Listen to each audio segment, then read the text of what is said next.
Praise the Lord. കർത്താവായ യേശു ക്രിസ്തുവിൻ്റെ അതിപരിശുദ്ധമായ നാമം വാഴ്ത്തപ്പെടുമാറാകട്ടെ. വീണ്ടും ഒരു പ്രാവശ്യം കൂടി കർത്താവായ യേശു ക്രിസ്തുവിൻ്റെ മാറ്റമില്ലാത്ത തിരുവചനവുമായി നിങ്ങളുടെ മധ്യത്തിലായിരിക്കാൻ സർവകൃപാലുവായ ദൈവം അടിയൻ്റെ ജീവിതത്തിൽ ഈ ഭൂപ്പരപ്പിൽ ഒരുക്കിത്തന്ന വിലയേറിയ മകൾ ഭാഗ്യത്തെ ഓർത്ത് അടിയൻ നന്ദിയോട് ദൈവത്തെ സ്തുതിക്കുന്നു, സ്തോത്രം ചെയ്യുന്നു. അടിയനെ ഈ വീഡിയോയിൽ കൂടെ ശ്രവിക്കുന്ന എല്ലാ പ്രിയപ്പെട്ടവർക്കും ജാതി മത സംഘടനാ വ്യത്യാസമെന്നെ എല്ലാ പ്രിയപ്പെട്ടവർക്കും വീണ്ടും വരുന്ന യേശു ക്രിസ്തുവിൻ്റെ നിസ്തുല്യ നാമത്തിൽ ഒരിക്കൽ കൂടി എൻ്റെ സ്നേഹവന്ദനത്തെ പ്രാരംഭമായി അറിയിക്കട്ടെ. തിരുവചന ചിന്തയിലേക്ക് കടക്കുവാൻ താല്പര്യപ്പെടുകയാണ്.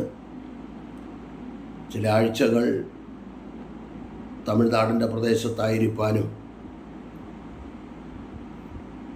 അതിനോടനുബന്ധിച്ച് ശാരീരികമായ ചില ബുദ്ധിമുട്ടുകൾ കടന്നു വരികയും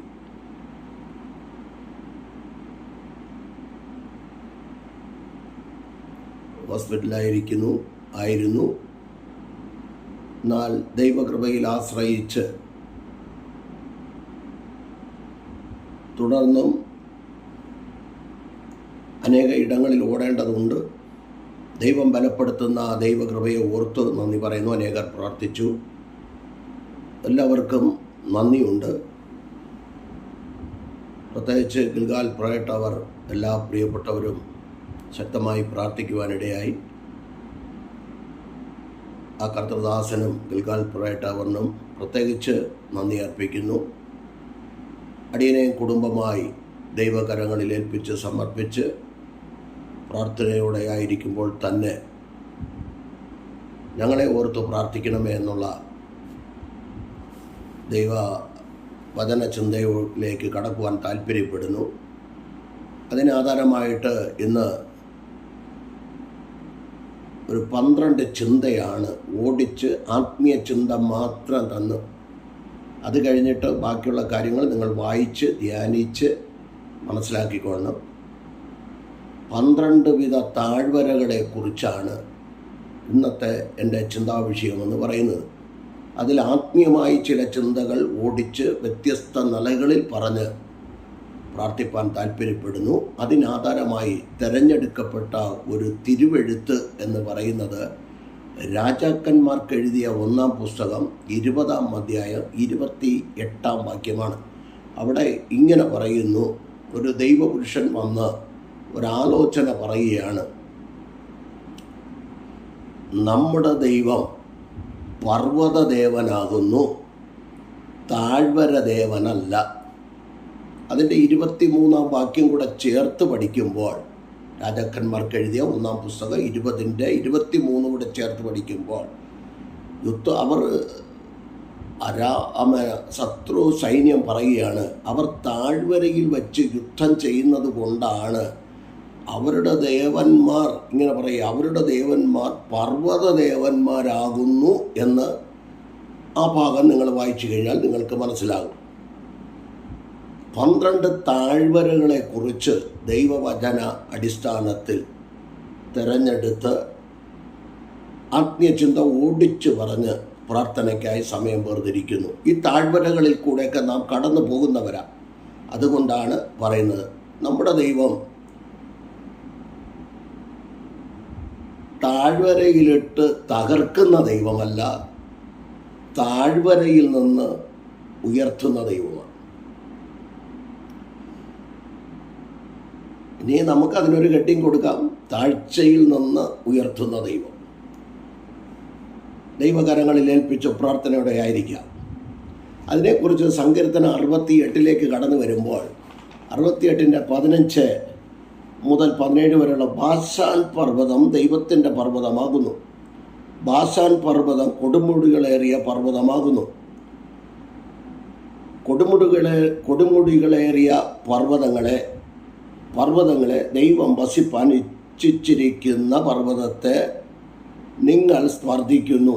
യഹോവ എന്നേക്കും അതിൽ വസിക്കും. ബാശാൻ പർവ്വതം യഹോവയുടെ പർവ്വതങ്ങളെക്കുറിച്ച് ഒരുപാട് കാര്യങ്ങളുണ്ട്, അതിലേക്ക് ഞാൻ കടക്കുന്നില്ല. ദൈവം അനുവദിച്ചാൽ പിന്നത്തെ പർവ്വതങ്ങളെക്കുറിച്ചൊരു മെസ്സേജ് ഇടുവാൻ താല്പര്യപ്പെടുകയാണ്. എന്നാൽ ഓടിച്ചു ചില ചിന്തകൾ. ഒന്നാമത്തെ നമ്മുടെ താഴ്വര എന്ന് പറയുന്നത് രാജ താഴ്വര അല്ലെങ്കിൽ ശാവേദ താഴ്വര എന്നാണ്. ഇവിടെ നമുക്കെല്ലാവർക്കും അറിയാം, ഉൽപ്പത്തി പുസ്തകം 14 മുതൽ 24 വരെ നാം വായിക്കുമ്പോൾ ഇതൊരു യുദ്ധത്തിൻ്റെ താഴ്വരയാണെങ്കിലും ഇവിടെ ഒരു ജയത്തിൻ്റെ താഴ്വരയാണ്. എവിടെ യുദ്ധമുണ്ടോ അപ്പുറത്തൊരു ജയമുണ്ട്. ദൈവവചന അടിസ്ഥാനത്തിൽ അങ്ങനെ തന്നെയാണ്. അബ്രാമിൻ്റെ ഉൽപ്പത്തി 13 അബ്രാമിൻ്റെ സഹോദരനായ ലോത്ത് അവർ പിരിഞ്ഞു സോദോമിലേക്ക് പോയി. എന്നാൽ 14:1 മുതൽ നിങ്ങൾ വായിച്ചാൽ മതി, നിങ്ങൾക്കറിയാം. തീർത്തുള്ള ഭാഗങ്ങൾ വായിക്കുക. 14 അധ്യായം 1 മുതൽ 24 വരെയുള്ള ഭാഗങ്ങൾ. ഇതെന്തിനാണ് ഇങ്ങനെ പറയുന്നതെന്നറിയാം? തിരുവെഴുത്തുകളെ ഇരുന്ന് ധ്യാനിക്കാൻ വേണ്ടിയാണ്. ഒരിക്കൽ ഞാനിങ്ങനെ ഒരു സഭയിൽ പറഞ്ഞു, മല്ലപ്പള്ളി ചെങ്ങന്നൂർ IPC സഭയിൽ ഞാനിങ്ങനെ പറഞ്ഞു, ബൈബിളിൽ 1 കുത്തുണ്ട്, 2 കുത്തുണ്ട്, 3 കുത്തുണ്ട്. അപ്പം ഈ 3 കുത്ത് എവിടെയാണെന്ന് നോക്കിക്കൊണ്ട് ആൾക്കാർ നടക്കുക. എന്നാലെങ്കിലും ബൈബിളൊന്ന് വായിക്കട്ടെന്ന് വിചാരിച്ചു ഞാൻ പറഞ്ഞത്. ശരി, കുത്ത്, കുണുക്ക്, കോമ, ചുറ്റിക്കൊട്ട്, പള്ളിയൊക്കെ ഉണ്ട്. പക്ഷേ എന്ന് പറഞ്ഞതുപോലെ ബൈബിളൊന്ന് വായിക്കണം, ധ്യാനിക്കണം. അപ്പോഴേ നമുക്കിതിനകത്തുനിന്ന് ദൂതും കാര്യങ്ങളൊക്കെ കിട്ടത്തുള്ളൂ.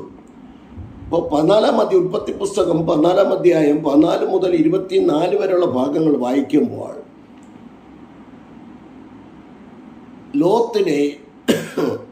ലോത്തിനെ അവരുടെ ആൾക്കാരെല്ലാം ശത്രു പിടിച്ചുകൊണ്ടുപോയതറിഞ്ഞ് അവർക്കുള്ള സകല നന്മയും കൊള്ളയിട്ട് കൊണ്ടുവരാൻ അബ്രാം തൻ്റെ വീട്ടിൽ ജനിച്ച 318 അഭ്യാസികളുമായി ചെന്ന് യുദ്ധം ചെയ്ത്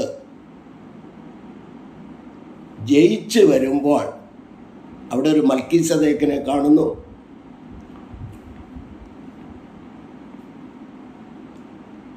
അപ്പവും വീഞ്ഞുമായിട്ട് വരുന്ന മൽക്കീസദേക്കിനെ കാണുന്നു.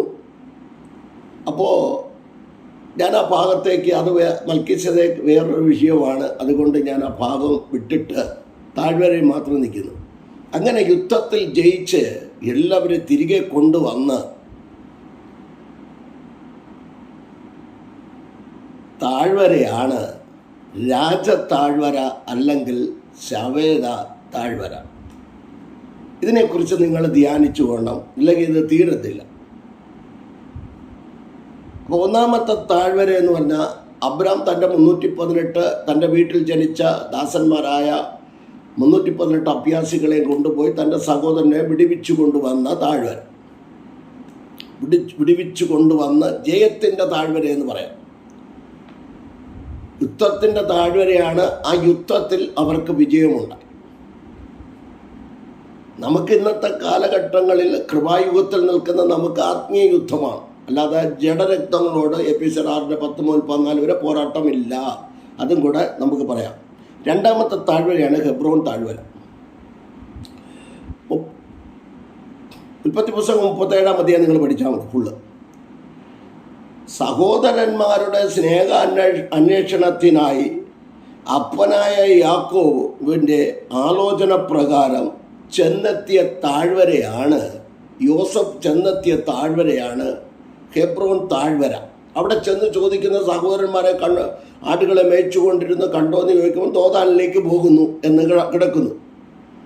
ഞാൻ ആ ഭാഗം അവിടെ ചിന്തിക്കുമ്പോൾ ഒരു ചെറിയൊരു ചിന്ത, ഹെബ്രോൻ താഴ്വര, സഹോദരന്മാരെ അന്വേഷിച്ച് ചെന്നവൻ ഹെബ്രോൻ താഴ്വരയിൽ ചെന്നു. ആ താഴ്വര നോക്കിയാൽ ദോതാനിൽ, അത് കഴിഞ്ഞിട്ട് ദോതാനിലേക്ക് ചെന്നു. ദോതാനിലേക്ക് പോകുമ്പോൾ സഹോദരന്മാർ ദൂരത്തു നിന്ന് കണ്ടു. അവനെ പൊട്ടക്കിണറ്റിലിട്ടു, അവനെ കൊന്നുകളയാം, സ്വപ്നക്കാരൻ വരുന്നു, അവനെ കൊന്നുകളയാം എന്ന് പറഞ്ഞ് അവനെ പൊട്ടക്കിണറ്റിലിട്ടു. അതിനുശേഷം ഇസ്മായേലിലേക്ക് വിറ്റ ഒരു സ്ഥലമായിട്ടാണ് ഞാൻ എടുക്കുന്നത്. നമ്മളെയും നമ്മുടെ സഹോദരന്മാരുടെ ക്ഷേമ അന്വേഷണത്തിനായി പോകുമ്പോൾ വളരെ ശ്രദ്ധിക്കണം. ആത്മീയചിന്തകളാണ്. അപ്പുറത്തും അത് തന്നെ. അബ്രാം ലോത്ത് സഹോദരനെ യുദ്ധത്തിൽ രക്ഷിച്ചു കൊണ്ടുവന്ന താഴ്വര രാജ താഴ്വര അല്ലെങ്കിൽ ശവേദ താഴ്വര. ഇവിടുത്തെ താഴ്വര ഹെബ്രോൻ താഴ്വരയാണ്. ഹെബ്രോൻ താഴ്വര എന്ന് പറയുമ്പോൾ അപ്പൻ്റെ വാക്കനുസരിച്ച്, അപ്പൻ്റെ ആലോചന പ്രകാരം തൻ്റെ വാർദ്ധക്യത്തിൽ ജനിച്ച ഇഷ്ടപുത്രനായ യോസഫിനെ സ്വന്തം സഹോദരങ്ങളുടെ അരികിലേക്ക് പറഞ്ഞു വിടുന്നു. ചെന്നത് ഹെബ്രോൻ താഴ്വരയിലാണ്. ആ ഭാഗം ഞാൻ അവിടെ നിർത്തുന്നു. താഴ്വരകൾ മാത്രമേ ചൂണ്ടിക്കാണിക്കുന്നുള്ളൂ ഇതിനകത്ത്. മൂന്നാമത്തെ താഴ്വരയാണ് ഇസ്രായേൽ താഴ്വര എന്ന് പറയുന്നത്.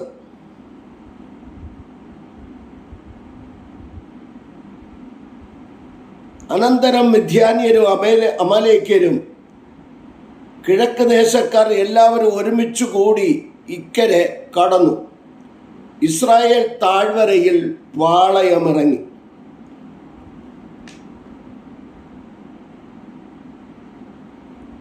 ഇത് മിദ്യാന്യരുമായിട്ടുള്ള യുദ്ധം മാത്രമല്ല, ദൈവത്തോട് ഗിദെയോൻ അടയാളം സംസാരിച്ച ഒരു താഴ്വര കൂടെയാണ് ഇസ്രായേൽ താഴ്വര എന്ന് പറയുന്നത്. ന്യായാധിപന്മാരുടെ പുസ്തകം 6-ാം അധ്യായം 33 മുതൽ 40 വരെയുള്ള ഭാഗങ്ങൾ വായിച്ചു കഴിഞ്ഞാൽ നമുക്കറിയാം, മിദ്യാന്യരും അമാലേക്യരും കിഴക്ക് ദേശക്കാർ എല്ലാവരും ഒരുമിച്ച് കൂടി ഇക്കര കടന്ന് ഇസ്രായേൽ താഴ്വരയിൽ പാളയമിറങ്ങി. ഇവിടെ വെച്ച് ഗിദെയോൻ അടയാളം ചോദിക്കുന്നു, ദൈവവുമായിട്ട് സംസാരിക്കുന്നു. ഇവരോട് യുദ്ധത്തിന് പോയാൽ ജയിക്കുമെന്നുള്ള അടയാളമാണ് ഒരാട്ടിൻ തോലെടുത്ത്, ആട്ടിൻ തോൽ നനഞ്ഞു കിടക്കണം, ബാക്കി ഭാഗമെല്ലാം ആട്ടിൻ തോൽ മാത്രം നനയണം, ബാക്കി ഭാഗം ഉണങ്ങിക്കിടക്കണം. അടുത്ത് പറഞ്ഞു ആട്ടിൻ തോൽ ഉണങ്ങിക്കിടക്കണം, ബാക്കിയുള്ള തറ മുഴുവനും കളം മുഴുവനും നനഞ്ഞു കിടക്കണം. ഇങ്ങനെ അടയാളം ചോദിച്ച് ദൈവത്തോട് സംസാരിച്ച ഒരു താഴ്വരയാണ് ഇസ്രായേൽ താഴ്വര എന്ന് പറയുന്നത്. ആ 6-ാം അധ്യായം നിങ്ങൾ പഠിച്ചു കഴിഞ്ഞാൽ നിങ്ങൾക്ക് നല്ലതുപോലെ അറിയാം. ഞാൻ 1-2 ദൂത് ഓടിച്ചു പറഞ്ഞിട്ട് ഞാൻ പ്രാർത്ഥനയ്ക്കായി സമയം വേർതിരിക്കുകയാണ്. അടുത്ത താഴ്വരയാണ് ന്യായാധിപന്മാരുടെ പുസ്തകം 16-ാം അധ്യായം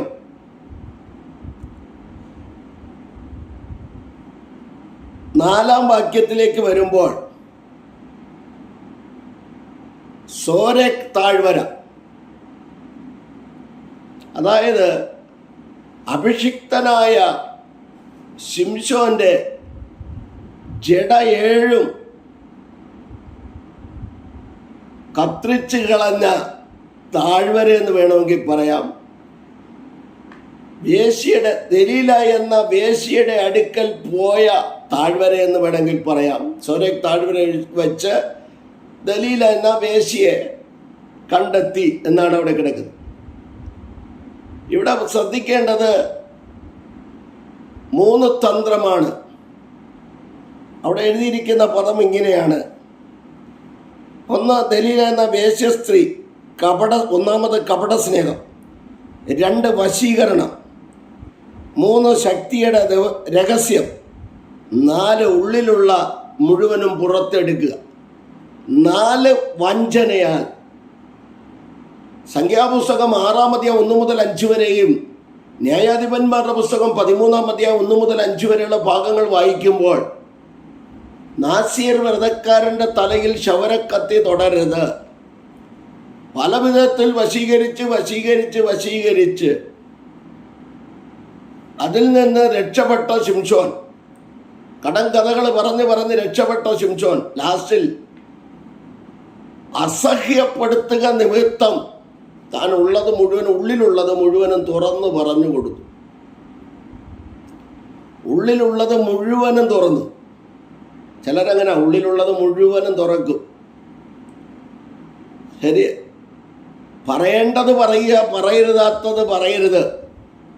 രഹസ്യം സൂക്ഷിക്കുക.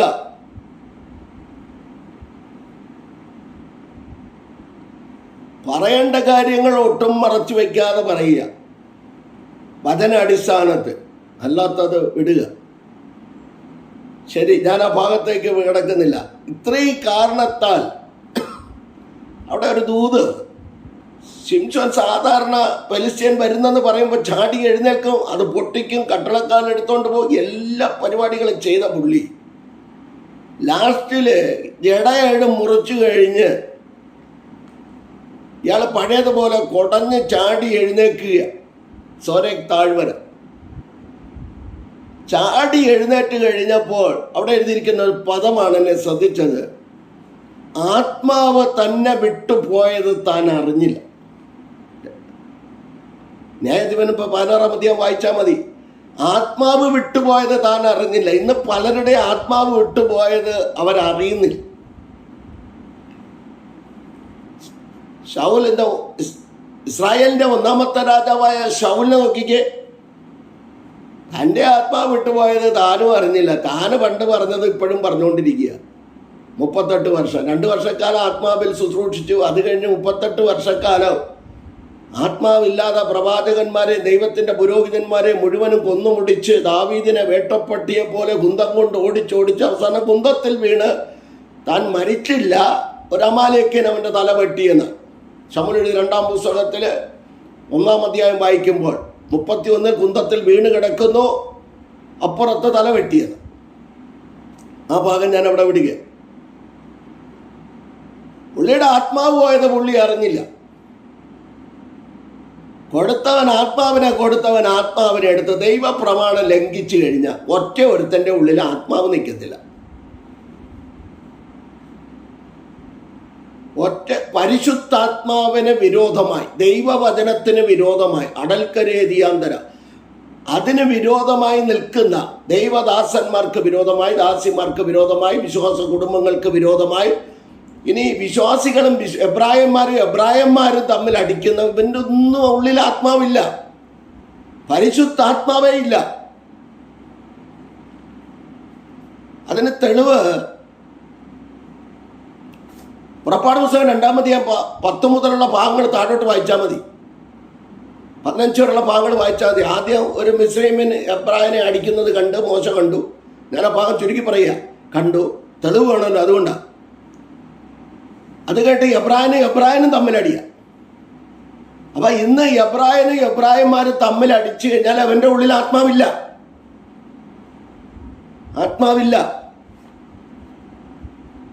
പരിശുദ്ധാത്മാവിന്റെ പരിവർത്തനം അവിടെ ഇല്ല.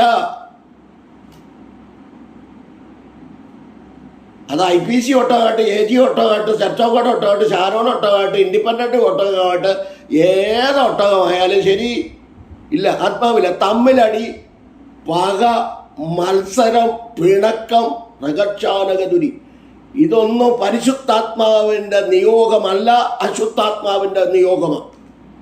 കാരണം പണ്ട് പറഞ്ഞത്, ആദ്യം പാമ്പ് പത്തിയെടുത്താട്, പിന്നത്തേതിൽ വരുമ്പോ പടം എടുത്താട്. ഇപ്പൊ വല്ല പടം കൊണ്ട് ആട്ടം. പണ്ട് ഞാൻ 82-ലൊക്കെ ലോറി ഡ്രൈവറായിരുന്നു. ഞാൻ ലോറി ഡ്രൈവറായിരിക്കും. ഹൈവേ കൂടെ അന്നത്തെ ഫർഗോ വണ്ടി ഓടിച്ചുകൊണ്ട് പോകുമ്പോൾ മാക്സിമം ചവിട്ടിയിട്ട് 70-80 കിട്ടും. ചവിട്ടി വിട്ടാൽ എൻ്റെ ആമൻ അതിൻ്റെ പുറകെ കരിയില വരും. ജീവനുണ്ടായിട്ട് വരുന്നതല്ല. ശരി, അപ്പോൾ ആത്മാവ് പോയത് 16-ാം അധ്യായത്തിൽ ശിംശോന്റെ മേൽ ആത്മാവ് പോയത് താൻ അറിഞ്ഞില്ല. താൻ പണ്ടത്തെ പോലെ കുടയുക, പക്ഷെ പൊട്ടിക്കാൻ കഴിഞ്ഞില്ല. എങ്കിലും അവിടെ ഒരു ജയം എന്ന് പറയുന്നത് തോൽവിയാണ്. എൻ്റെ ഭാഷയെ പറഞ്ഞ തോൽവിയുടെ താഴ്വരയാണ്. സോരേക് താഴ്വര തോൽവിയുടെ താഴ്വരയാണ്. അഭിഷേകം നഷ്ടപ്പെട്ട താഴ്വരയാണ്. 3000 കൊന്നില്ലേ പാസ്റ്ററെ എന്ന് ചോദിച്ചു കഴിഞ്ഞാൽ കൊന്നു. പക്ഷെ താനും അതോടുകൂടി പോയില്ലേ. ഇയാൾ പിന്നെയും വിട്ടുകഴിഞ്ഞാൽ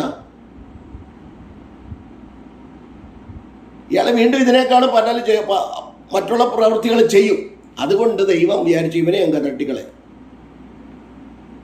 അങ്ങനെ തട്ടുന്ന ചിലതിനുമുണ്ട്. അപ്പോൾ ഒരു കാര്യം, ഈ സോരേക് താഴ്വര എന്ന് പറയുന്നത്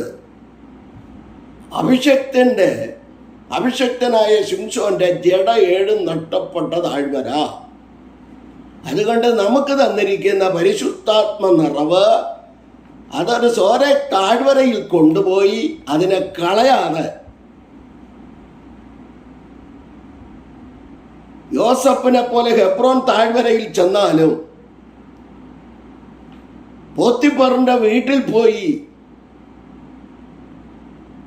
കിട്ടിയിരിക്കുന്ന ദർശനം കളയാതെ, കാരാഗ്രഹത്തിൽ പോയാൽ കിട്ടിയിരിക്കുന്ന ദർശനം കളയാതെ വിശ്വസ്തയോടെ വിശുദ്ധിക്ക് വേണ്ടി നിന്നു കഴിഞ്ഞാൽ ഇത് എന്നും ഒരു താഴ്വരയല്ല, അപ്പുറത്തൊരു ഉയർച്ചയുണ്ട്. ആ ഉയർച്ചയ്ക്ക് വേണ്ടിയാണ് ഇത്. ഉയർച്ച പ്രാപിക്കുവാൻ തടസ്സം എന്താണ്? ഹെബ്രോൻ താഴ്വരയിൽ നമ്മൾ വിശ്വസ്തരായിരുന്നുവോ?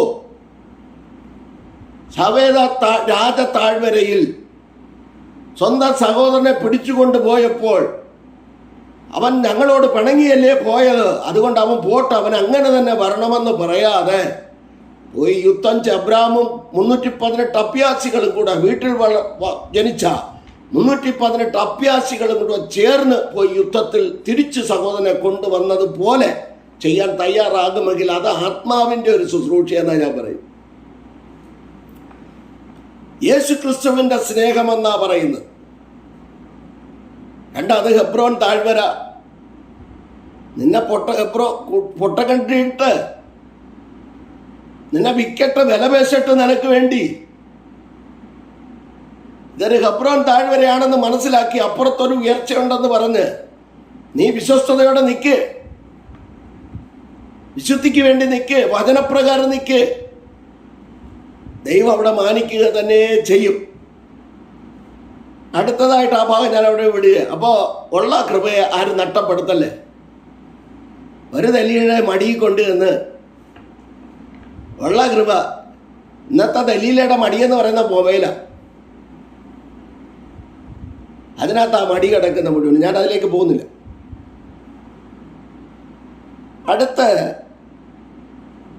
അപ്പോൾ ഒന്നാമത്തെ താഴ്വര രാജതാഴ്വര അല്ലെങ്കിൽ സവേദ താഴ്വര, രണ്ടാമത്തെ താഴ്വര ഹെബ്രോൻ താഴ്വര, യോസഫിൻ്റെ ജീവിതത്തിൽ വന്ന താഴ്വര, മൂന്നാമത് ഇസ്രായേൽ താഴ്വര. ഗിദെയോൻ അടയാളം ചോദിച്ച് ദൈവമായിട്ട് സംസാരിച്ച് താഴ്വര യുദ്ധത്തിൽ ജയിക്കുമോ ഇല്ലയോ എന്നറിയുവാൻ വേണ്ടി അടയാളം ചോദിച്ച താഴ്വര. 4 സോരേക് താഴ്വര. അഞ്ചാമതായിട്ട് ഒരാത്മീയ യുദ്ധത്തിൻ്റെ താഴ്വരയാണ്. ശമൂവേൽ എഴുതിയ 1-ാം പുസ്തകം 17-ാം അധ്യായം 2-3 വാക്യം, 17-16. ഏലാ താഴ്വര 17-16 ഇങ്ങനെ പറയുന്നു. ശമൂവേൽ എഴുതിയ 1-ാം പുസ്തകം 17-16 പറയുന്നു, ആ ഫെലിസ്ത്യൻ രാവും പകലും അവൻ മുൻപോട്ട് വന്നു നിന്നത്. അപ്പോൾ അതിൻ്റെ അർത്ഥം ഇസ്രായേൽ ജനം പുറകോട്ട് മാറിയെന്ന്. വിശദീകരിക്കാൻ ഒരുപാട് കാര്യങ്ങളുണ്ട്. ഇവിടെ ഒരു ആത്മീയ യുദ്ധം. ഇശായിയുടെ മൂത്ത പുത്രന്മാർ 3 പേരും അവർ പട്ടാളത്തിലുണ്ട്. അവനും പേടി, ശൗലിനും പേടി. കാരണം പേടി വന്നല്ലേ പറ്റൂ. 13-ാം അധ്യായത്തിൽ നഷ്ടപ്പെട്ടില്ലേ ഉള്ളത്, 13, 14, 15. അപ്പോൾ പിന്നെ ശത്രുവിനെ കാണുമ്പോൾ പേടിക്കത്തില്ലേ? ഇന്നും പലർക്കും പിശാചിനെ പേടിയാ, യേശുക്രിസ്തുവിനെ പേടിയില്ല. പിശാചിനെ എല്ലാവർക്കും പേടിയാ. പിശാച് തിരിച്ചടിക്കൂ. പലരുടെ ഒരു ചിന്തയാ പിശാച് തിരിച്ചടിക്കുമെന്ന്. പിശാചിനെ സാധിച്ചാൽ ഒന്നീ എന്നെ അടിക്കും, അല്ലെങ്കിൽ ഞങ്ങളെ അടിക്കും, അല്ലെങ്കിൽ എൻ്റെ വീട്ടുകാരെ അടിക്കും, ഇല്ലെങ്കിൽ പോകുന്ന വഴിക്ക് അപകടം ഉണ്ടാവും. ഇടാ ശുദ്ധ മണ്ടത്തരമല്ലേ നിങ്ങൾ പറയുന്നത്? പലരും പറഞ്ഞ് കേട്ടിട്ടുള്ള കാര്യമാണ്. ഞാൻ ഈ ശുശ്രൂഷയ്ക്കിറങ്ങിയ കാലഘട്ടങ്ങളിൽ ഒരു ദൈവദാസൻ എന്നോട് പറഞ്ഞു, പാസ്റ്റ ഇങ്ങനെ ആത്മാർത്ഥമായിട്ട് പ്രാർത്ഥിക്കരുത്, പ്രാർത്ഥിച്ചു കഴിഞ്ഞാൽ പാസ്റ്ററുടെ വീട്ടിലടിക്കുമെന്ന്. ഇയാൾ ലൂക്കോസ് 10, 19, 20 ഒന്നും വായിച്ചിട്ടില്ല. പാമ്പുകളെയും തേളുകളെയും ശത്രുവിൻ്റെ സകല ബലത്തെയും ചവിട്ടുവാൻ ഞാൻ നിങ്ങൾക്ക് അധികാരം നൽകിയിരിക്കുന്നു. അടുത്ത കഥ, ഇവയൊന്നും യാതൊരു ദോഷവും നിങ്ങൾക്ക് വരത്തില്ല. ഇതിനെ ഓടിച്ചുകൊണ്ട് യാതൊരു ദോഷവും വരുന്നത് യേശുക്രിസ്തുവാണ് പറഞ്ഞത്. ഇവിടുത്തെ ഈ ലോകത്തിലെ കുറേ യേശുക്രിസ്തുകളുണ്ട്, യേശുമാർ. മറു യേശുണ്ട്, യുസ്തോസ് എന്ന യേശുമാർ പറയുന്നത് തിരിച്ചടിക്കുമെന്നാണ്. അതുകൊണ്ട് രക്തത്താൽ ജയം, രക്തത്താൽ ജയം, എവിടെ പോയാലും രക്തത്താൽ ജയം, രക്തത്താൽ ജയം. ആകപ്പാടെ 5.5 ലിറ്റർ ബ്ലഡേ ഉള്ളൂ. ഇവന്മാർ ഒരു ദിവസം ഒരു 3 ലിറ്ററെങ്കിലും ഇവന്മാർ ഡെയിലി രക്തത്താൽ ജയം, രക്തത്താൽ ജയം, രക്തത്താൽ ജയം എന്നും പറഞ്ഞുകൊണ്ട് ഇവന്മാർ മാറ്റും. കാരണം പേടി, പിശാചിനെ പേടി. ഇവിടെ അങ്ങനെ ഇസായിയുടെ മൂത്ത മക്കള് എലിയാബും ശമ്മയും ഇവരൊക്കെ കൂടി അവിടെ ഇരിക്കുക, അബിയാവും. ഇവരൊക്കെ പട്ടാളത്തിലുണ്ട്, പേടിയാ. ഇസ്രായേലിന്റെ 1ാമത്തെ രാജാവായ ശൗലിന് പേടിയാ, ബാക്കി പട്ടാളക്കാർക്ക് പേടിയാ. കൂടെയാണെങ്കിൽ എല്ലാവരും കൂടെ അടിക്കും, പക്ഷെ ഒറ്റയ്ക്ക് പോകേണ്ടത്, അതുകൊണ്ട് പേടിയാ. ഞാൻ ആ ഭാഗം വിടുക. അങ്ങനെയാണ് അപ്പൻ്റെ 8ാമത്തെ പുത്രനായ ഇശായിയുടെ 8ാമത്തെ പുത്രനായ ദാവീദ് വന്ന് അവനെ എറിഞ്ഞ് വീഴ്ത്തുന്നത്. ഈ താഴ്വരയാണ് ഏലാ താഴ്വര, യുദ്ധത്തിൻ്റെ താഴ്വര, ആത്മീയ യുദ്ധമാണ് ഇവിടെ നടക്കുന്നത്. ആത്മീയ യുദ്ധമാണ് ഇവിടെ. എന്താണ് വേണ്ടത്? എഫെസ്യർ 6:10, ഒടുവിൽ കർത്താവിനും അവൻ്റെ അമിതബലത്തിൽ ശക്തിപ്പെടുന്നവനെ പൈശാചിക ശക്തികളുമായിട്ട് പോരാടാൻ പറ്റത്തുള്ളൂ. വിശുദ്ധിക്ക് വേണ്ടി, വേർപാടിന് വേണ്ടി നിൽക്കുന്നവനെ പിശാചിനോട് പോരാടാൻ പറ്റത്തുള്ളൂ. കുറച്ചൊക്കെ സത്യസന്ധതയോടെ നിൽക്കുന്നവനെ സാത്താനോട് പോരാടാൻ പറ്റത്തുള്ളൂ. അല്ലാതെ ഭൂതത്തെ പഠിക്കാൻ സ്പെഷ്യലിസ്റ്റുകളൊന്നുമില്ല. പേരുള്ള 70 പേര് ലൂക്കോസ് 9-ാം അധ്യായം നിങ്ങൾ പഠിച്ചു നോക്കിയേ. പേരുള്ള 12 എണ്ണം ഭൂതത്തെ ഓടിച്ചിട്ട് പോയില്ല. പേരില്ലാത്ത 70 എണ്ണത്തിന് അപ്പുറത്ത് തെരഞ്ഞെടുത്ത് അവരോടിച്ചപ്പോഴാ ഭൂതങ്ങൾ പോയേ. പണ്ടൊരാൾ പറഞ്ഞതുപോലെ, ഉദ്ദേശിയേ, ഭൂതത്തെ ഓടിക്കാൻ കൃപയൊക്കെ ഉണ്ട്, കാര്യം ശരിയാ, പക്ഷേ ഞങ്ങളുടെ ഓർഡിനേഷൻ വേണമെന്ന്. ഇയാടെ ഓർഡിനേഷൻ ആർക്ക് വേണം? ഓർഡിനേഷൻ കൊണ്ട് എന്താ വില? വലിച്ചേരി കളയും. ബൈബിൾ ഒരുത്തൻ തലയിൽ കോട്ടയത്ത് വെച്ച് എൻ്റെ കണ്ണുകൊണ്ട് കണ്ടതാ. ബൈബിൾ എടുത്ത് ഭൂതത്തിൻ്റെ തലയിൽ വെച്ച് ഭൂതം ബൈബിളിനെ പിടിച്ച് 2ആയിട്ട് കീറി ദൂരെ അറിഞ്ഞു. ബൈബിളാ പിശാചിൻ്റെ തലയെ കൊണ്ട് വെച്ചത്. അതുകൊണ്ട് ഭയം, പിശാചിനെ ഭയം, ഗോലിയത്തിനെ ഭയം. അഭിഷേകം എന്ന് പറഞ്ഞാൽ പരിശുദ്ധാത്മ നിറവിൽ നിന്ന് അന്യഭാഷയിൽ കൃപാവരങ്ങളിൽ ജ്വലിച്ചു കൊണ്ടിരുന്ന, കൊരിന്ത്യർക്ക് എഴുതിയ 1-ാം ലേഖനം 12-ാം അധ്യായത്തിൽ എഴുതിയിരിക്കുന്ന 9 കൃപാവരങ്ങളിൽ നഷ്ടപ്പെട്ടവന് ഭയം, കൃപയുള്ളവന്, കൃപയിൽ നിലനിൽക്കുന്നവന്, കൃപാവരങ്ങളിൽ ജ്വലിച്ചു നിൽക്കുന്നവന് പിശാചിനെ ഭയപ്പെടേണ്ട കാര്യമില്ല. കാരണം അവനൊരു അപ്പൻ ഉയരത്തിലുണ്ട്.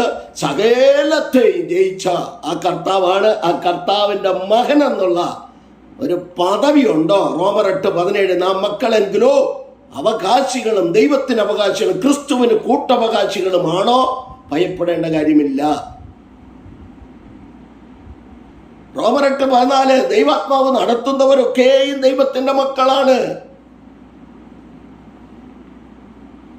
അപ്പൊ യുദ്ധത്തിൻ്റെ താഴ്വര എന്ന് പറയും, ആത്മീയ യുദ്ധത്തിൻ്റെ താഴ്വരയും ജനത്തെ 40 ദിവസമായി ആരാധിക്കാൻ വിടാതെ വണ്ണം തടഞ്ഞു നിർത്തിയിരുന്ന താഴ്വര, ഒരു ഗോലിയാത്ത് തടഞ്ഞു നിർത്തിയിരുന്ന താഴ്വര ഏലാ താഴ്വര, ഭയത്തിൻ്റെ താഴ്വര, ആത്മീയ യുദ്ധത്തിൻ്റെ താഴ്വര. എന്നാൽ അപ്പുറത്ത് ജയത്തിൻ്റെ താഴ്വരയുമാണ്. ഒരുത്തം വേണം, ആരെങ്കിലും ഒരാളെങ്കിലും വേണ്ടേ? അടുത്തതായിട്ട് നാം വായിക്കുമ്പോൾ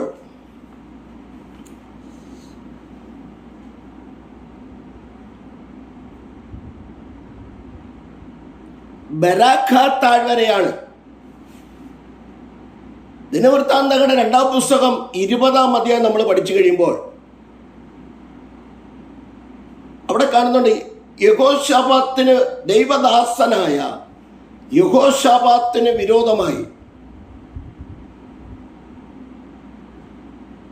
മോവാബ്യർ, അമ്മോന്യൻ, മെയൂന്യരിൽ ചിലർ ഇവരെല്ലാവരും കൂടി കൂട്ടം കൂടി ദൈവദാസനായ യഹോശാഫാത്തിന് വിരോധമായി യുദ്ധത്തിന് വന്ന താഴ്വരയാണ് ബെരാക്ക താഴ്വര. ഞാനവിടെ ഒരു ദൂത്, ദൈവദാസന്മാർക്ക് വിരോധമായി വരുന്നത് മോവാബ്യൻ, അമ്മോന്യൻ, മെയൂന്യർ, സെയ്ർ പർവ്വത നിവാസികൾ, ഇവരൊക്കെ ഉണ്ട്. സെയ്ർ പർവ്വതം എന്ന് പറഞ്ഞാൽ യാദോമീര. അപ്പോൾ ഇവിടെ പറയുമ്പോൾ നിങ്ങൾ 20-ാം അധ്യായം ഫുള്ള് വായിച്ചോണം. യുദ്ധത്തിന് വന്നപ്പോൾ യുദ്ധസന്നാഹങ്ങളുണ്ട്, പട്ടാളക്കാരുണ്ട്. പക്ഷെ അദ്ദേഹം ഒരു കാര്യവും പറഞ്ഞു, എനിക്കിഷ്ടപ്പെട്ടു. നമുക്ക് യുദ്ധത്തിന് പോകേണ്ട ആവശ്യമില്ല, നമുക്ക് എല്ലാവരും ചേർന്ന് ഒരുമിച്ച് ഉപവസിച്ച് പ്രാർത്ഥിക്കാം. ഈ ഉപവാസ പ്രാർത്ഥന എല്ലാവരും ഒരുമിച്ച് കൂടി ഉപവാസം തുടങ്ങി. ഉപവാസത്തെക്കുറിച്ച് ഞാൻ പറയുന്നില്ല. ഉപവാസം തുടങ്ങി. ഉപവാസമില്ലാത്ത ഉപവാസം, സുവിശേഷമില്ലാത്ത സുവിശേഷം, പ്രാർത്ഥനയില്ലാത്ത പ്രാർത്ഥനാ ജീവിതം, ഇങ്ങനെയൊക്കെയാണ്. എങ്കിലും ഉപവസിക്കുന്നവർക്കായി ഞാൻ ദൈവത്തെ സ്തുതിക്കുക. എൻ്റെ ബൈബിളിൽ ഉപവസിച്ച് മരിച്ചതായിട്ട് 66 പുസ്തകത്തിനകത്തുമില്ല. പക്ഷെ തിന്ന് മരിച്ചതായിട്ട് ദൈവവചനത്തിലുണ്ട്. സരേപത്ര വിധവ ഒരിക്കൽ പറഞ്ഞു, അവർ സൗകര്യം ഉള്ള സത്യം തുറന്നു പറഞ്ഞു, ഞങ്ങൾ ഉള്ളതുണ്ടാക്കി തിന്ന് മരിക്കാൻ പോവാന്ന്. രാജാക്കന്മാർക്ക് എഴുതിയ 1-ാം പുസ്തകം 17, 12, 13, 14 വാക്യം. അവർ തിന്നും, അവൾ ഉള്ള കാര്യം പറഞ്ഞു. തിന്ന് മരിച്ചവർ ഒരുപാട് പേരുണ്ട്, പക്ഷേ ഉപവസിച്ച് മരിച്ച ആൾക്കാർ കുറവ്. സ്വതം വിഷയത്തിലേക്ക് ഞാൻ വരാം. ഭക്തനായ ദൈവദാസന്മാരോട് ഒരു ദൂത്, നിങ്ങൾക്കെതിരെ യുദ്ധത്തിന് ശത്രു വരുമ്പോൾ, നിങ്ങളെ തോൽപ്പിക്കുവാൻ ശത്രു കൂട്ടം കൂടി വരുമ്പോൾ, ശത്രുവെ ജയിച്ച കർത്തൻ നമുക്കില്ലേ? പാട്ടുകാരൻ പാടിയത്, ശത്രുവെ ജയിച്ച കർത്തൻ നമുക്കുണ്ട്. പിശാചിന്റെ പ്രവൃത്തികളെ അഴിച്ച കർത്താവായ യേശുക്രിസ്തു നമുക്കുണ്ട്. കൊലോസ്യർ 2:14-15 വാഴ്ചകളെ അധികാരങ്ങളെ കാൽക്കീഴാക്കി അവന്റെ സർവായുധ വർഗം വയ്പ്പിച്ച് ക്രൂശിൽ ജയോത്സവം കൊണ്ടാടിയ കർത്താവായ യേശുക്രിസ്തു നമുക്കില്ലേ? യുദ്ധത്തിന് കൂട്ടം കൂടി വരട്ടെ. അവന്റെ തലയെ ചതച്ചിട്ട് പോയില്ലേ? പത്രോസ് എഴുതിയ 5:8. അലർന്ന സിംഹം എന്നാല വരും. വെളിപ്പാട് 12:10 മുതൽ 12 വരെയുള്ള വാക്യങ്ങൾ വായിക്കുമ്പോൾ അവിടെ കിടപ്പുണ്ട്. അവൻ അല്പകാലമേ ഉള്ളൂ എന്ന് വിചാരിച്ച് അവൻ മഹാക്രോധത്തോടെ വരും. വരട്ടെ. നമ്മിലുള്ള പരിശുദ്ധാത്മാവിന്റെ നിറവ്, ആത്മനിറവ്, വചനത്തിന്റെ നിറവ്, ആരാധനയുടെ നിറവ്, അന്യഭാഷയുടെ നിറവ്, പ്രാർത്ഥനയുടെ നിറവ്, ഇതൊക്കെ ഉണ്ടാകട്ടെ. അങ്ങനെ അവർ ഒരുമിച്ച് കൂടി പ്രാർത്ഥനയ്ക്ക് തുടങ്ങി. പ്രാർത്ഥന ആരംഭിച്ചു. 20-ന്റെ ദിനവൃത്താന്തങ്ങളുടെ 2-ാം പുസ്തകം 20-ന്റെ 22 മുതൽ 28 വരെ അവർ പാടി സ്തുതിച്ചു തുടങ്ങിയപ്പോൾ അന്യോന്യം വെട്ടാൻ തുടങ്ങി, അന്യോന്യം അടി തുടങ്ങി. എനിക്ക് തോന്നുന്നത് എബ്രായന്മാരും തമ്മിലുള്ള അടി നടക്കുന്നത്, പദവിക്ക് വേണ്ടിയും ഒക്കെയുള്ള അടി നടക്കുന്നത് ഈ സമയത്താണ്. ആരും ആശ്രയമില്ലാത്ത ചിലതൊക്കെ ഇരുന്ന് പാടി സ്തുതിക്കും. ദൈവത്തിൽ ആശ്രയിച്ച് പാടി സ്തുതിക്കും. യവന്മാരങ്ങോട്ട് അടിയും തുടങ്ങും. ജാതികളാ ഫോട്ടോ എടുത്ത് അയച്ചിരുന്നു.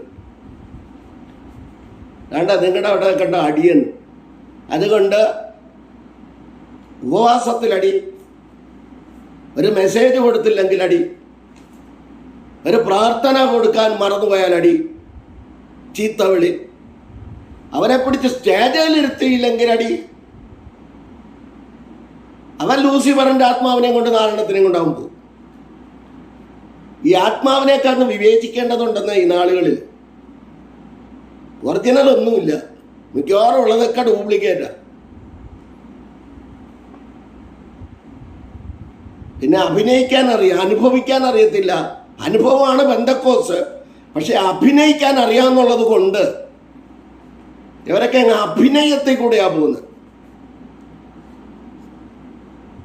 അപ്പൊ യഹോശാഫാത്ത് കൂട്ടരും പാടി സ്തുതിച്ചു തുടങ്ങി. ഞാൻ ഓടിപ്പോകട്ടെ. അതാണ് ബെരാക്ക താഴ്വര. അടുത്ത താഴ്വരയാണ് സങ്കീർത്തനം 23:4 മരണനിഴലിൻ താഴ്വര. നമ്മുടെ മലയാളം ബൈബിളിൽ കൂരിരുൾ താഴ്വര, തമിഴ് ട്രാൻസ്ലേഷൻ മരണനിഴലിൻ പള്ളത്താക്ക്. ഈ താഴ്വര മരണത്തിൻ്റെ താഴ്വരയാണ്.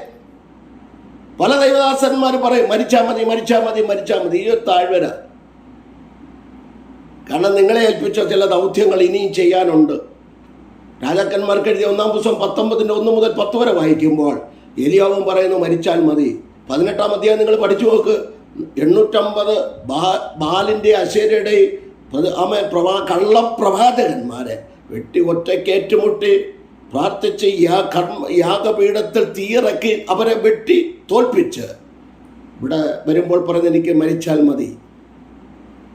മരണനിഴലിൻ താഴ്വര, ഭയത്തിൻ്റെ താഴ്വര. ഞാനവിടെ ഒരു ദൂത് പറയാം, എൻ്റെ അപ്പൻ മരണത്തെ ജയിച്ചവനാ. ഹേ മരണമേ, കൊരിന്ത്യർക്കെഴുതിയ 4:15-55 ഹേ മരണമേ നിന്റെ ജയം എവിടെ? ഹേ മരണമേ നിന്റെ വിഷമുള്ളവിടെ? മരണത്തെയും പാതാളത്തെയും താക്കോൽ കൈവശമാക്കി ഉയരങ്ങളിലേക്ക് കയറേറിപ്പോയ കർത്താവ് നമുക്ക് വേണ്ടി മന്നും മധ്യസ്ഥയാണ്. വെളിപ്പാട് പുസ്തകം 1:18 വായിച്ചാൽ മതി, അവിടെ കിടപ്പുണ്ട്. ഞാൻ അതിലേക്ക് കിടക്കുന്നില്ല. മരണനിഴലിൻ താഴ്വര. മരണത്തെ എല്ലാവർക്കും പേടിയാണ്, പക്ഷെ എനിക്ക് പേടിയില്ല. ഇപ്പം ഈ പ്രസംഗിച്ചുകൊണ്ടിരിക്കുമ്പോൾ മരിച്ചാലും എനിക്ക് പേടി. ഞാൻ പ്രസംഗിച്ചുകൊണ്ടിരിക്കുമ്പോൾ മരിക്കണമെന്നാണ് പ്രാർത്ഥിക്കുന്നത്.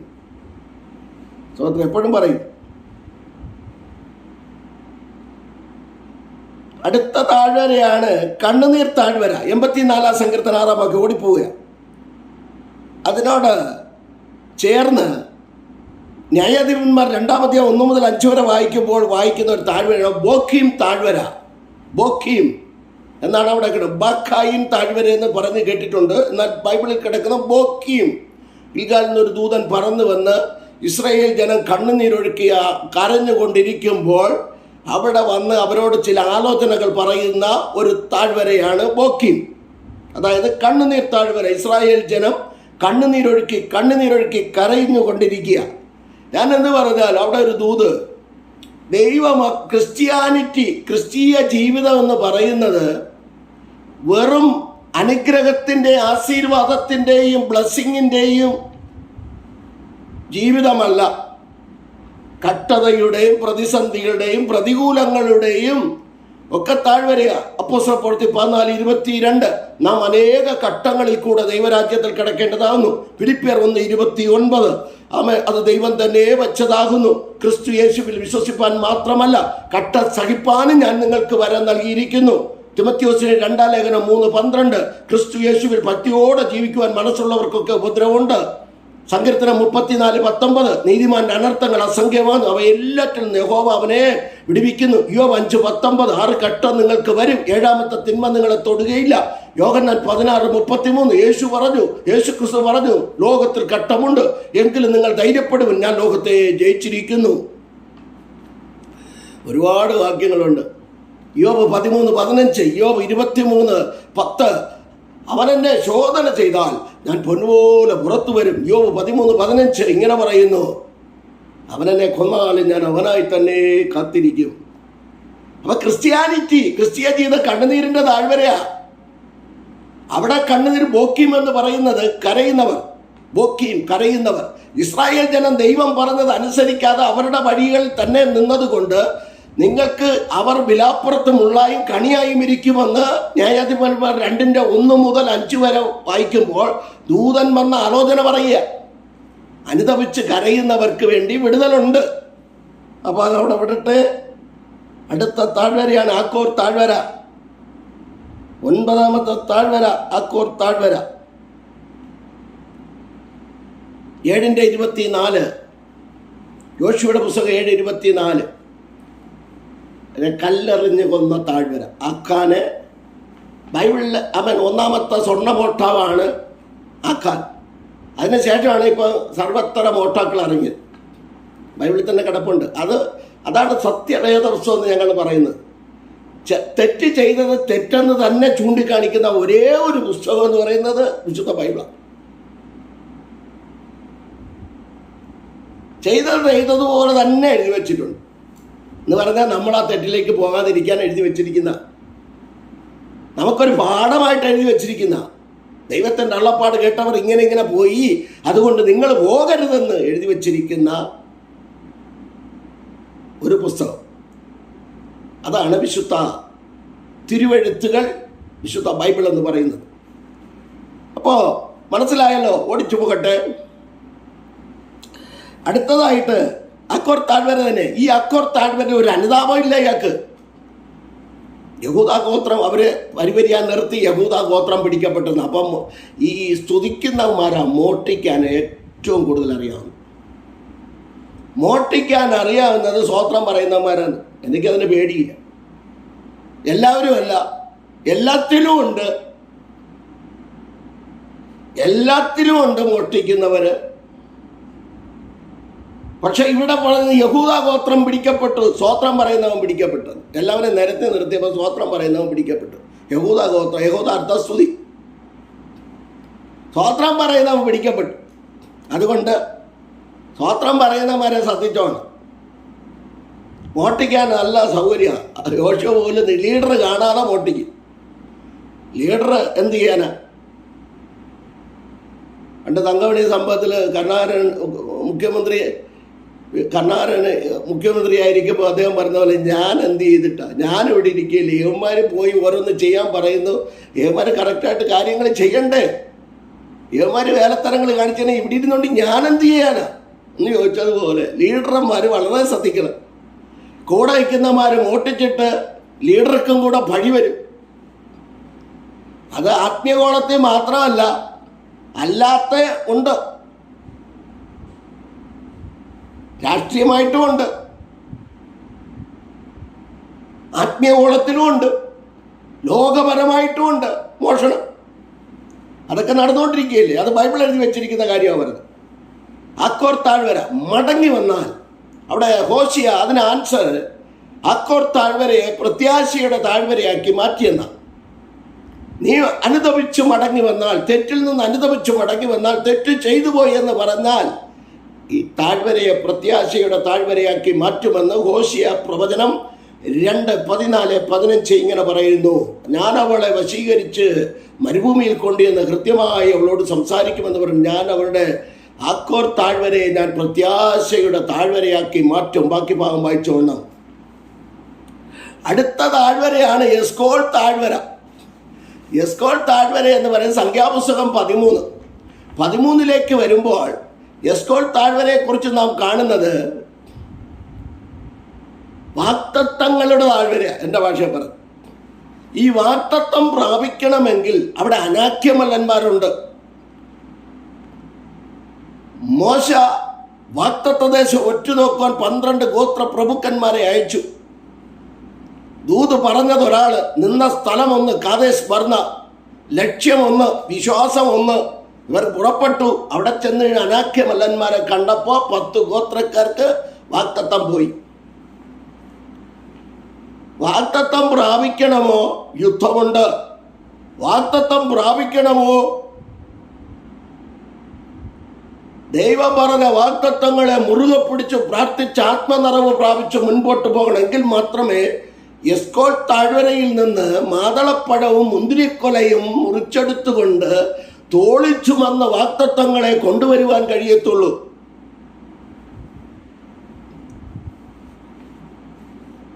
എങ്കിൽ മാത്രമേ പറ്റുകയുള്ളൂ.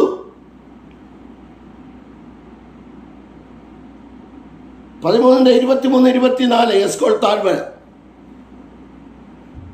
എങ്കിൽ മാത്രമേ പറ്റത്തുള്ളൂ.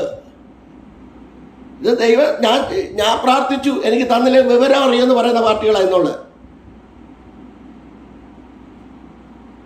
ദൈവത്തിന് നമ്മളെയൊന്നും വേണ്ടെന്ന്. ദൈവത്തിന് നമ്മളെക്കാൾ ഒന്നുമില്ലാത്തതിന് പേരുള്ള 12 മാറ്റി നിർത്തിയിട്ട് 7 പേരില്ലാത്ത 70 കൊണ്ട് ഭൂതത്തെ ഓടിപ്പിച്ച എൻ്റെ ദൈവത്തിന് ഒരു ശൗല് ദൈവ സന്നിധിയിൽ നിന്ന് വിട്ടുപോയ അപ്പുറത്തൊരു ദാവീദുണ്ട്.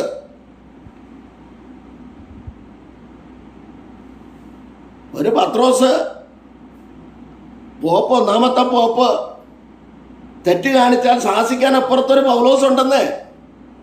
ഗലാത്യർ 2 എടുത്തിട്ട് വായിച്ചു നോക്ക്.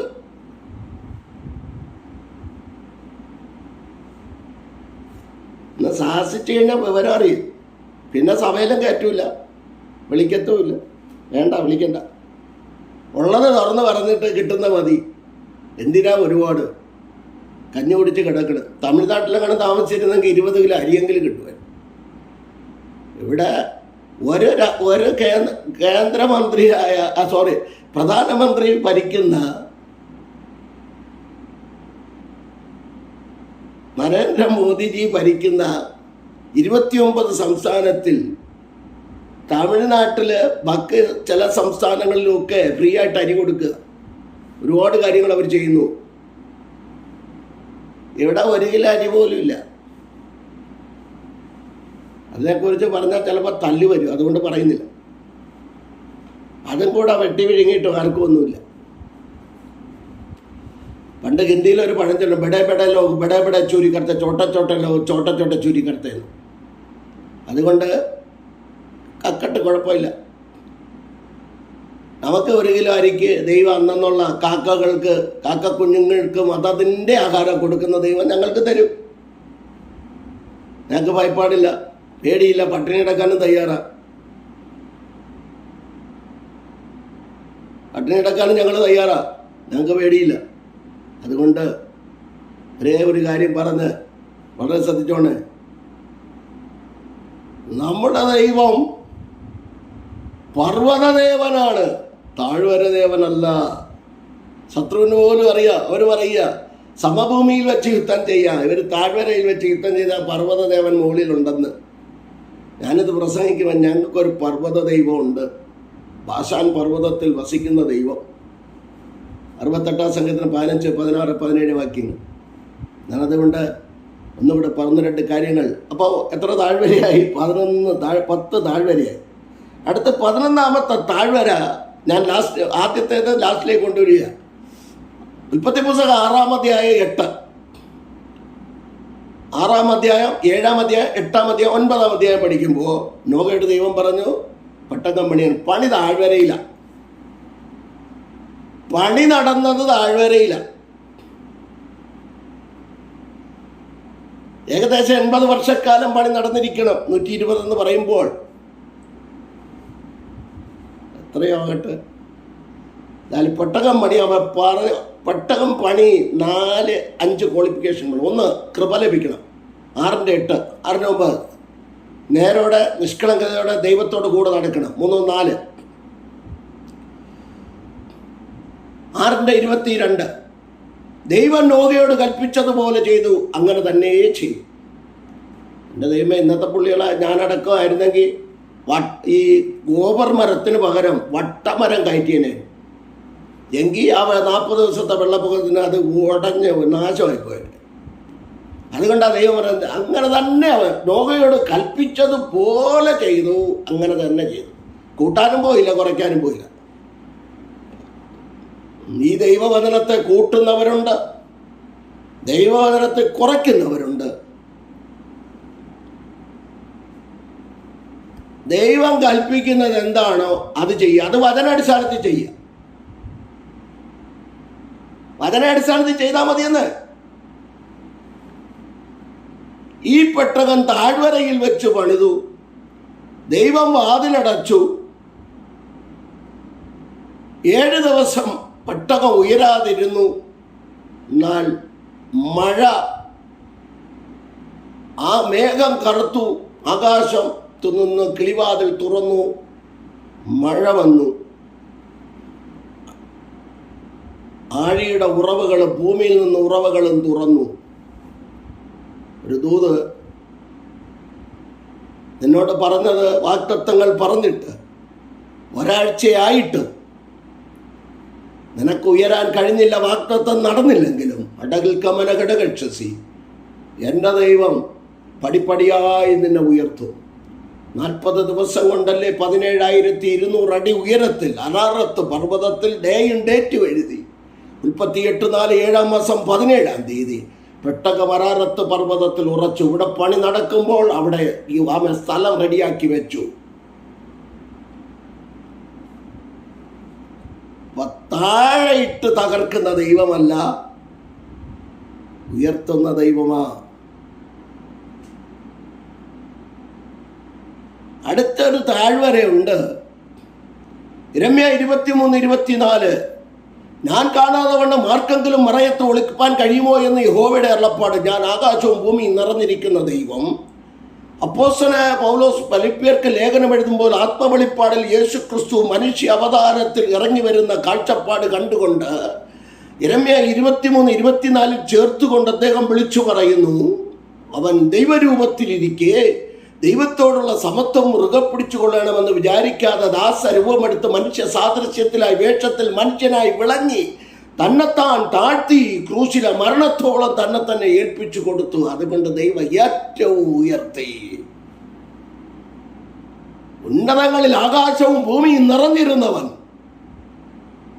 തന്നെ ചുരുക്കി പ്രവചനപ്രകാരം സ്ത്രീയുടെ സന്തതി, ഉൽപ്പത്തി 3:15 പറഞ്ഞതുപോലെ സന്തതി സ്ത്രീയിൽ ജനിക്കണം വന്നു.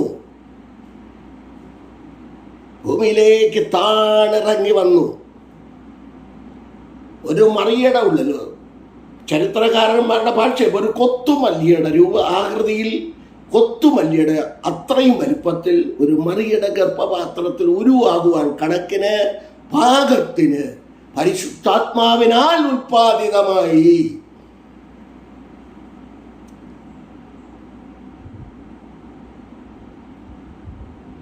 പരിശുദ്ധാത്മാവിനാൽ ഉൽപ്പാദിതമായി. യെശയ്യാ 7:14. അപ്പോൾ പറഞ്ഞത് കന്യകയിൽ ജനിക്കും.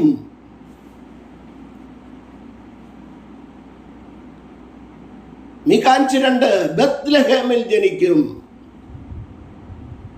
എല്ലാ പ്രവചനം നിവൃത്തിയാക്കിക്കൊണ്ട് യേശു ക്രിസ്തു വഴിയമ്പലത്തിൽ ജനിച്ചു. ഒരാൾ ചോദിച്ചു, എന്താണോ നിങ്ങളുടെ യേശു വഴിയമ്പലത്തിൽ ജനിച്ചത്? ഞാൻ പറഞ്ഞു, വഴിയാധാരമായി കിടക്കുന്ന നിങ്ങളെ എന്നെ വിടിവിക്കണമെങ്കിൽ യേശു ക്രിസ്തു കൊട്ടാരത്തിൽ ജനിച്ചിട്ട് കാര്യമില്ല, വഴിയമ്പലത്തിൽ തന്നെ ജനിക്കണം. അങ്ങനെ ആ കർത്താവായ യേശു ക്രിസ്തു 30 വർഷക്കാലം മാതാപിതാക്കൾക്ക് കീഴ്പ്പെട്ട് ഒരു മനുഷ്യന്റെ കൈക്കീഴിൽ യോർദാൻ നദിയിൽ സ്നാനപ്പെട്ട് തന്നെ ഏൽപ്പിച്ച ദൗത്യം പൂർത്തിയാക്കി. പ്രവചന നിവൃത്തി പ്രകാരം താൻ മരിച്ചു, അടക്കപ്പെട്ടു, ഉയർത്തെഴുന്നേറ്റു, വീണ്ടും വരാമെന്ന് പറഞ്ഞ ആ യേശു ക്രിസ്തു ഇന്നും പർവ്വതത്തിൽ വസിക്കുന്നു. ആ പർവ്വതം ബാശാൻ പർവ്വതമാണ്. അതാണ് രാജാക്കന്മാർക്ക് എഴുതിയ 1-ാം പുസ്തകം ദൈവപുരുഷൻ വിളിച്ചു പറയുന്നു, നമ്മുടെ ദൈവം പർവ്വത ദേവനാണ്, താഴ്വര ദേവനല്ല. 121-ാം സങ്കീർത്തനം 1-ാം വാക്യം പറയുന്നു, ഞാൻ എൻ്റെ കണ്ണ് പർവ്വതങ്ങളിലേക്ക് ഉയർത്തുന്നു, എനിക്ക് സഹായം എവിടെ നിന്ന് വരും? എൻ്റെ സഹായം ആകാശത്തെ ഭൂമി ഉണ്ടാക്കിയ യഹോവയിൽ നിന്ന് വരുന്നു. അങ്ങനെ ഈ 11 വിധ താഴ്വരയെക്കുറിച്ച് നാം കേട്ടു. ആത്മീയമായി പഠിക്കുക. ഞാൻ തിരുവെഴുത്ത് ചൂണ്ടിക്കാണിച്ചു എന്നതേ ഉള്ളൂ. നിങ്ങൾ ഓരോ പോയിന്റ് എടുത്ത് ഓരോ മെസ്സേജ് ആക്കി നമുക്ക് പ്രസംഗിക്കാം. ഓരോന്നും ഓരോ മെസ്സേജ് ആക്കാം. യേശുക്രിസ്തുവിനെ 12ാമത് ഞാൻ എടുത്തത്, ആ യേശുക്രിസ്തു വീണ്ടും വരാമെന്ന് പറഞ്ഞു.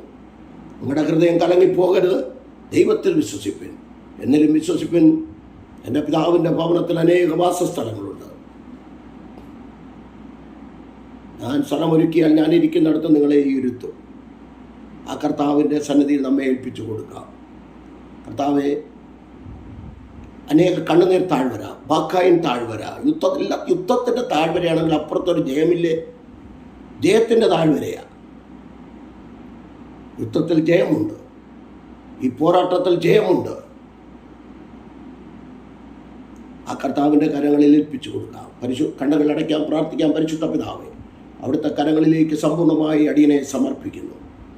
12 വിധ താഴ്വര യേശു ക്രിസ്തു അടക്കം കർത്താവും താഴേക്ക് ഇറങ്ങി വന്നു. മരണത്തിൻ്റെ താഴ്വര, പലവിധ താഴ്വരയെക്കുറിച്ച് ക്രിസ്തുവിനെ കാണുമ്പോൾ പരിശുദ്ധ പിതാവേ, 11 വിധ താഴ്വരകളെക്കുറിച്ച് തിരുവചന വെളിച്ചത്തിൽ പറയുവാൻ ദൈവം കൃപ ചെയ്തു. കർത്താവായ യേശു ക്രിസ്തു ദൈവരൂപത്തിലിരുന്ന് ഈ താഴ്വരയിലേക്ക് ഇറങ്ങി വന്ന് മരണനിഴൽ താഴ്വരയിൽ മരിച്ചടക്കപ്പെട്ട് ഉയർത്തെഴുന്നേറ്റ് ലോകാവസ്ഥാനത്തുള്ള എല്ലാ നാളും ഞാൻ നിങ്ങളോട് കൂടെ ഉണ്ടെന്ന് പറഞ്ഞ് കരേറിപ്പോയ ആ കർത്താവിൻ്റെ കരങ്ങളിൽ ഏൽപ്പിക്കുന്നു. വചനം കേട്ട എല്ലാവരെയും അവിടെ നിന്ന് അനുഗ്രഹിക്കണമേ. ജാതി മത സംഘടന വ്യത്യാസമല്ലേ, എല്ലാവരെയും അനുഗ്രഹിക്കണമേ. പഠിച്ചുകൊണ്ടിരിക്കുന്ന കുഞ്ഞുകുട്ടികളെ അവിടെ നിന്ന് അനുഗ്രഹിക്കണമേ. ദൈവപ്രവൃത്തി കുഞ്ഞുങ്ങളുടെ മേൽ വെളിപ്പെടുത്തണമേ എന്ന് പ്രാർത്ഥിക്കുന്നു. വിവാഹം കഴിച്ചയക്കുവാൻ നിവൃത്തിയില്ലാത്ത കുഞ്ഞുങ്ങൾ, അവരോട് കരുണ കാണിക്കണം, മനസ്സിലിയണം.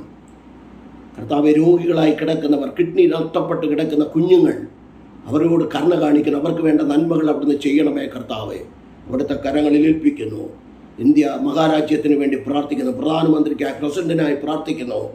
എല്ലാവർക്കും ഒരു മാനസാന്തരം ഉണ്ടാകട്ടെ കർത്താവെ. 29 സംസ്ഥാനം ഭരിക്കുന്ന മുഖ്യന്മാർക്കായി പ്രാർത്ഥിക്കുന്നു. എല്ലാം സമാധാനത്തോടെ സന്തോഷത്തോടെ എല്ലാവരും ആയിരിക്കട്ടെ. എല്ലാവർക്കും ഒരു മാനസാന്തരം ഉണ്ടാകട്ടെ. പ്രത്യേകിച്ച് കർത്താവെ, ലോകരാജ്യങ്ങൾക്ക് വേണ്ടി പ്രാർത്ഥിക്കുന്നു. കർത്താവിൻ്റെ വയലിൽ അധ്വാനിക്കുന്ന ദൈവഭൃത്യന്മാർക്കായി, കുടുംബാംഗങ്ങൾക്കായി, കുഞ്ഞുകുട്ടികൾക്കായി പ്രാർത്ഥിക്കുന്നു. ഓരോരുത്തരെ ഏൽപ്പിക്കുന്ന ദൗത്യങ്ങൾ വിശ്വസ്തയോടെ വിശുദ്ധിയോടെ ചെയ്യുവാനുള്ള കൃപ എല്ലാവർക്കും അവിടെ നിന്ന് നൽകണമേ എന്ന് പ്രാർത്ഥിക്കുന്നു. രാജ്യം കാക്കുന്ന പ്രിയപ്പെട്ടവർക്കായി സ്തോത്രം, കുടുംബാംഗങ്ങൾക്കായി സ്തോത്രം, മത്സ്യം പിടിക്കുവാൻ പോകുന്ന പ്രിയപ്പെട്ടവർക്കായി, കുഞ്ഞുങ്ങൾക്കായി സ്തോത്രം. കർത്താവെ, പോലീസ് അധികാരികൾ എല്ലാവരെയും ഏൽപ്പിച്ച് പ്രാർത്ഥിക്കുന്നു. വക്കീലന്മാർ, കർത്താവെ, ജഡ്ജിമാർ എല്ലാവരെയും ഏൽപ്പിച്ച് പ്രാർത്ഥിക്കുന്നു. ന്യായം നടത്തട്ടെ കർത്താവെ. എല്ലാവരും ന്യായം നടത്തട്ടെ, നീതി നടത്തട്ടെ. അതിനായി കരങ്ങളിൽ അതിനുള്ള ദൈവകൃപ എല്ലാവരുടെ മേലും പകരണം, കുടുംബാംഗങ്ങളുടെ മേൽ പകരണമെന്ന് പ്രാർത്ഥിക്കുന്നു. യൗവനക്കാർക്ക് വേണ്ടി പ്രാർത്ഥിക്കുന്നു. ദൈവവചനത്തിൻ്റെ അടിസ്ഥാനത്തിൽ മുന്നോട്ട് പോകാൻ, മാതാപിതാക്കൾക്ക് കീഴ്പ്പെട്ടു പോകാൻ ദൈവം ഇടയാക്കണമെന്ന് പ്രാർത്ഥിക്കുന്നു. കർത്താവിൻ്റെ കരങ്ങൾ അടിയനെ കുടുംബമായി ഏൽപ്പിച്ച് പ്രാർത്ഥിക്കുന്നു.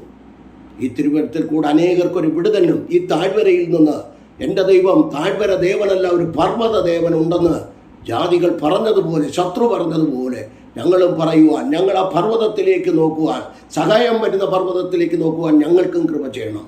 എല്ലാ മഹത്വം അവിടെ നിന്ന് എടുക്കും. പ്രാർത്ഥന കേട്ടുള്ള നന്ദി. യേശു ക്രിസ്തുവിൻ നാമത്തിൻ്റെ പിതാവേ, ആമേൻ, ആമേൻ. God bless you, God bless you all abundantly. ദൈവം എല്ലാവരെയും അനുഗ്രഹിച്ച് കാക്കുമാറാകട്ടെ. ആമേൻ, ആമേൻ, ആമേൻ.